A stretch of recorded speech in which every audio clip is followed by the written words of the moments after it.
you've got tape and time. Good afternoon, everyone. My name is Jordan Brinovich, CEO and co-founder of Bowler Sun. Here at Bowler Sun, we're dedicated to empowering families to safely and conveniently shop at their grocery stores. We accomplish this goal by using clean, safe, and easily identifiable ingredients because we believe you should know exactly what you're putting into your body. Now, a story. This time last year, Destiny and I, our other co-founder and COO, came down from a mountain after a long day hike. And we decided, after searching social media, to make our own nut milk.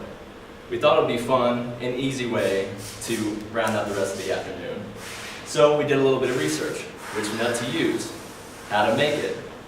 And after getting into a little bit of the research, we were blown away by what we discovered. Not only was the nut milk we made better, it tasted so much better than any other plant-based milk we had bought at the stores. An entrepreneurial fire was lit. We spent the summer researching plant-based milk, and we were shocked by what we discovered. 80% of the world's almonds all come from these handful of counties in Central California. That equates to 200 million tons of almonds coming from those few counties every year. To put that into perspective, that's 20 Nimitz-class aircraft carriers by weight per year. And those 1.6 trillion kernels gulp up 3 gallons of water per kernel. Yes, each. To put that into perspective, that's like 192 million swimming pools being drained from these counties every year. Plant-based milk must be better. And that's why we created Sun Milk, the only sunflower seed milk currently on the market. It's only got 4 ingredients, staying true to our goal of clean, simple, easily identifiable ingredients. It's allergy friendly, free from any of the 8 top major allergens identified by the FDA. And vegans, I'm one of you, so you're obligated to love me no matter what. And it's sustainable. Sunflower seeds can use up to 70% less water per pound to grow, and they can be grown from Texas to Canada and across the world from Bulgaria to China. Plant-based milk just got better. And our team, Destiny Swinney, she spent nearly 10 years in the culinary industry, from restaurants to mass production of food. Jamie Roussel, she has a business degree and 10 years experience in sales and marketing. And me, Jordan Brinovich, your CEO, currently a student of entrepreneurship and strategy at CU Leeds School of Business. I know what you're thinking. We got a great team. There's a problem. We solve it. But what about the future? CPGs, retail grocery stores? It seems like a nightmare. But wait. We have sales. We began our proof of concept for Sun Milk at the end of December, and since then, we've grown to 5 retail locations and enjoying steady sales at those locations week after week. Combined with our growing grassroots social media campaign and our aggressive in-store sampling campaign, combined with the fact that this industry is worth $2 billion and other plant-based alternatives that does not include soy and almond milk is growing at 7% per year, the opportunities are endless, and we're poised to make Sun Milk a 2019 breakthrough hit. We're currently planning and executing on the scale-up of Sun Milk and starting conversations with some of the largest natural retail grocery stores in the country. And now, we invite you to join our journey with us. Thank you.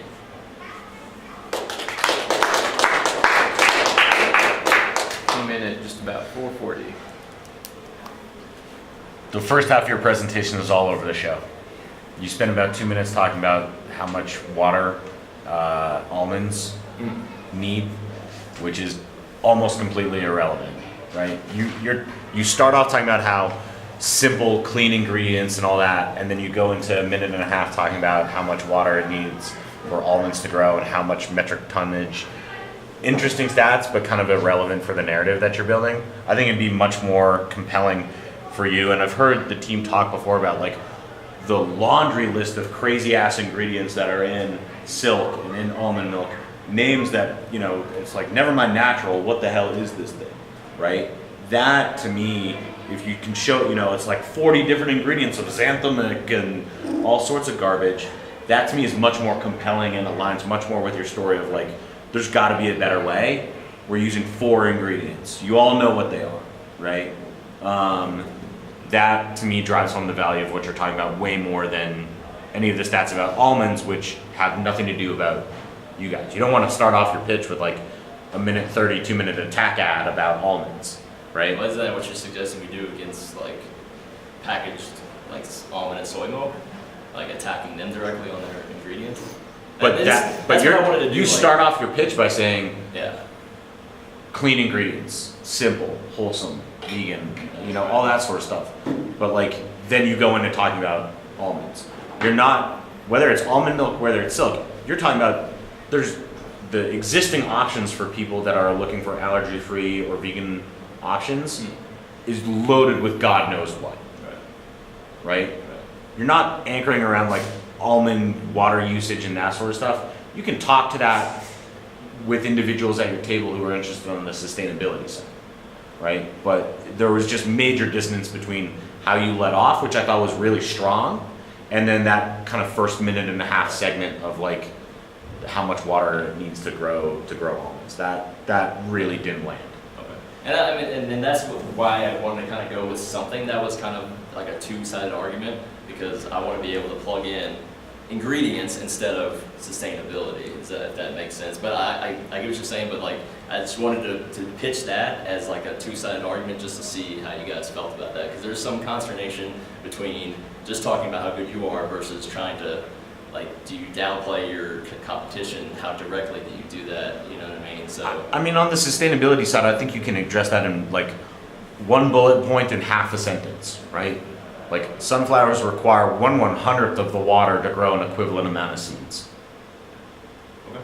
Like, you know, I don't think that's the central value prop of what you guys are talking about. And that's not why people are going to and are buying your stuff. It's because it's a better product. It's a cleaner product, right? So I keep it at that. I'll build on that, and you know, you're going down a few paths, and that's been fairly consistent in your storytelling to date. You've got a product. You've got something that people can and will be sampling and demo day. So there's something about that it exists. Draw out the sales piece, which was kind of a nice turn. I think the slide deck is actually very clean, like the single kind of slides with the words on and everything else. But yeah, we were getting, and this is a challenge for everybody. You want to educate your audience. That can be done very succinctly and very directly and very efficiently. Because again, it's your product. It's the applicability, the accessibility, the problem that it solves. And yes, it solves the problem of water utilization if you get to that point of scale where, but something I knew about the agricultural delivery, you know, countywide water usage of California, and I'm way off of coming back to, way off the path of where you're going with why this is a good product. That said, a couple things I didn't say to you guys as you came in for folks that just joined the room. Referencing the slides over your shoulder, touching the screen, not possible during demo day. So it's not there. If the slides go off in the middle of your presentation, you should be able to continue to tell a compelling story without the slides as a reference. The other side, you are going to be more or less situated on one part of the stage. You were fine with moving around everything else. Your projection was excellent. The phrase nut milk got a little bit buried in what you were saying. The first time I didn't quite hear what it was you were talking about. And I don't know that people outside of natural foods or the industry even then would know what nut milk is. And I still, admittedly, giggle a little bit here about just I giggle all the time whenever I hear you guys say that. I'm sorry. which can can work for you, it can work against you. But if you're going to use a phrase that's unfamiliar, food desert, nut milk, you know, stem steam, like whatever it might be, just make sure that there's a little bit of follow-up, because when people get stuck on something like that, they get stuck processing and trying to figure it out. Great to land, as I mentioned, you guys might have heard the last group before you, on something that's actionable for social, for finding you, for outreach. Jump back to your team slide for a second.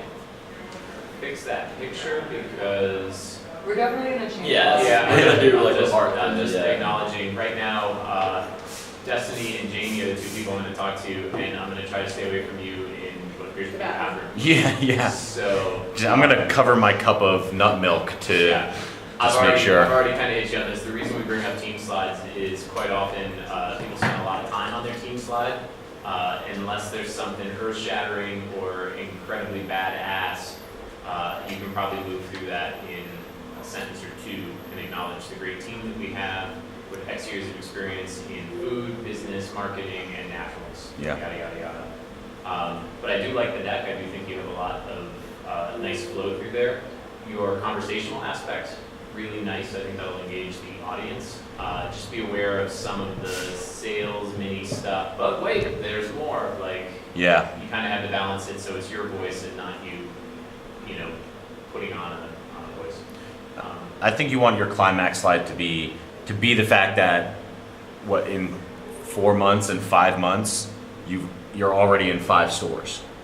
Like that to me is like you're building and you're building. I'm buying into the problem. I'm buying in that this is a growing market. Like this is not an idea, ladies and gentlemen. We're already stocked on the shelves in 5 stores. And then the ideal thing for y'all to be able to drop in there in 5 weeks time is, and we just agreed with Whole Foods, right? Like then it's like, oh shit, now you're dropping the mic, right?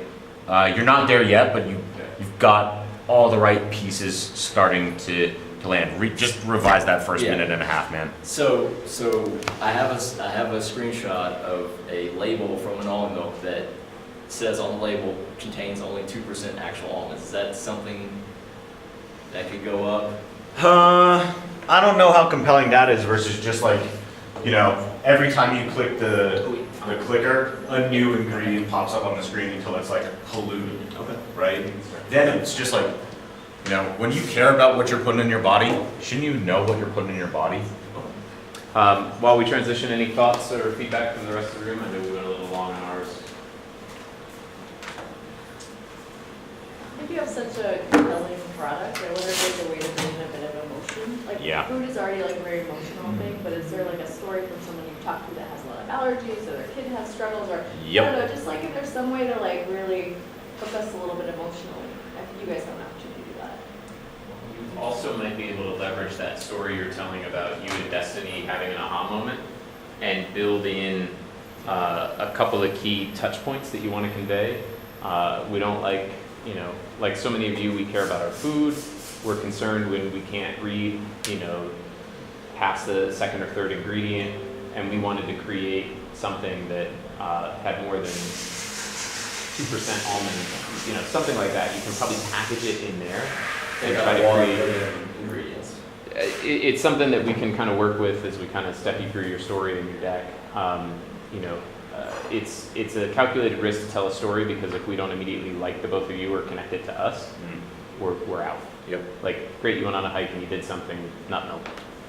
Like, I'm gone. Or, you know, I also think about my diet, you know, and you try to tie it back into them. Go ahead then, I don't want to cover I that. was just saying, I want you to tell the story so that people can also come to that realization with us, because it's like, don't worry that you didn't know, like we